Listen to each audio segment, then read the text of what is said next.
Please don't go, please don't go. I love you so, I love you so. Woo! Those notes.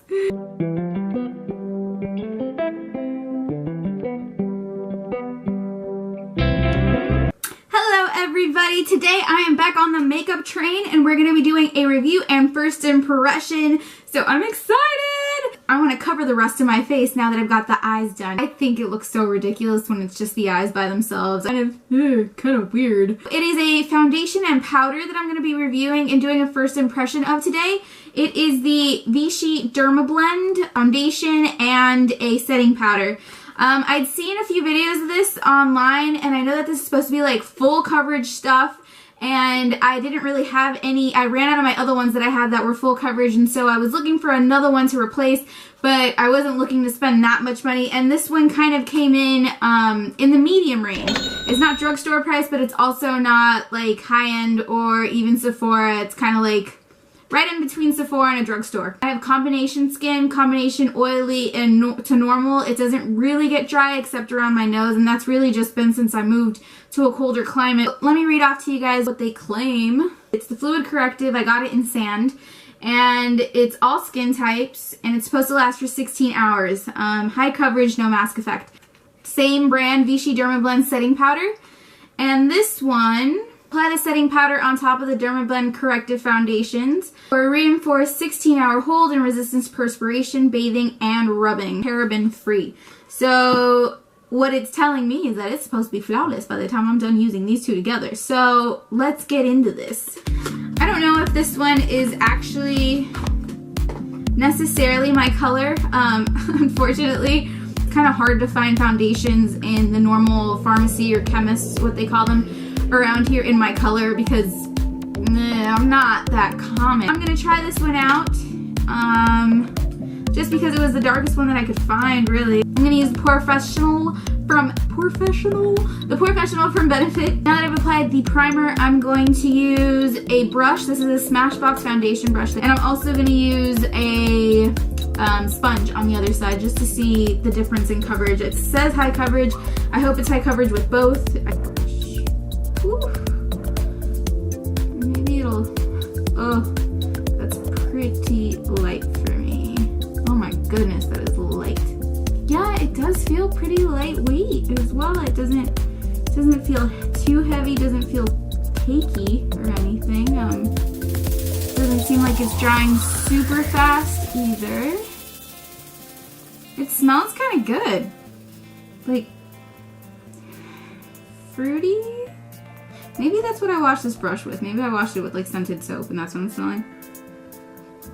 No, it's got like a pleasant light smell. Okay, so maybe it's the lighting, but the color doesn't look that bad. I think if it oxidizes, it'll be okay. But I like the coverage with the foundation brush. That's just one coat, and that's pretty good. That's pretty high coverage. 2 squeezes again. That's how much I put on there. That might even be too much.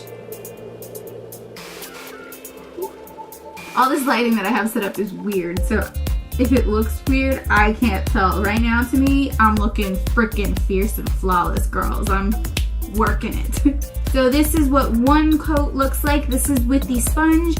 This is with the brush. These are the two that I used. So far, to me, it looks like it's pretty good coverage with whatever method you decide to go with for application, whether it be sponge or brush. I don't think I need a second coat. I feel like if I put another coat, it might be too much. Not just that, but it doesn't really need it. This is high coverage. I think this is the most high coverage foundation that I've ever used, and I like it. It dries pretty matte, as you can see. It's not very glowy or anything, but that's really good for me because I do get oily in the middle, in the T-zone and everything. So this is usually what I go for, what I prefer. Otherwise, it'll just look like a greasy mess, you know? So I'm now applying concealer, and it seems to be blending and working well with the foundation. So there's nothing, that's all good. So this is what it looks like. I have used this one already a couple of times. Usually I'm a diehard Laura Mercier person, but this time I decided just to try it because I wanted to test both of them out together as well. And then I've heard pretty good things about this one too, especially if you have oily skin. It comes with one of these little pads, and I actually did use it one of the times. It's not my favorite application, but it'll get the job done, obviously, if you need it or if you're in a pinch. So I'm just going to use my blending sponge, and I'm going to bake. The setting powder feels very lightweight. This one is a lot more of like a stark white. The Laura Mercier one that I have isn't so like shockingly white as this one is. But when it comes to texture, they're both pretty fine milled. They're both very light. Don't really feel it so much. And so far, I'm pretty sold on application. We just gotta see how long it lasts. This might totally be my own fault. Like I might have just put too much on top of too much, but you can see that with this sponge, it's getting a little, I don't know if it's a sponge or the foundation or the concealer all mixed together, but it is kind of getting hard to work on my nose. I think I just kind of overworked my own nose, so, you know, be careful of that is what I'm trying to say. That is some full coverage, pretty flawless foundation and setting powder work.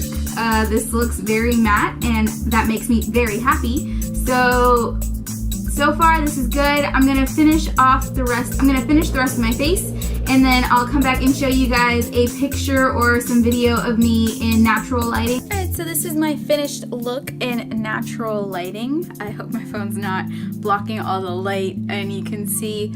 So I'm not exactly sure how this matches because I actually haven't even seen myself in the natural lighting yet. I'll come back and I'll tell you what it was like, how it made me feel, what I experienced with it. Was it good? Was it bad? In about 16 hours. We are now 16 hours in, and I can say that I actually did enjoy this makeup. It held up. I didn't blot my face one time at all while I was wearing it, and it still looks pretty matte. So I would love it more if it was in my color, but regardless of not, I'm going to use this and just mix it with a darker foundation later. So I'd totally recommend it. Alright guys, that was my video for today. I will see you guys soon, and have a wonderful day.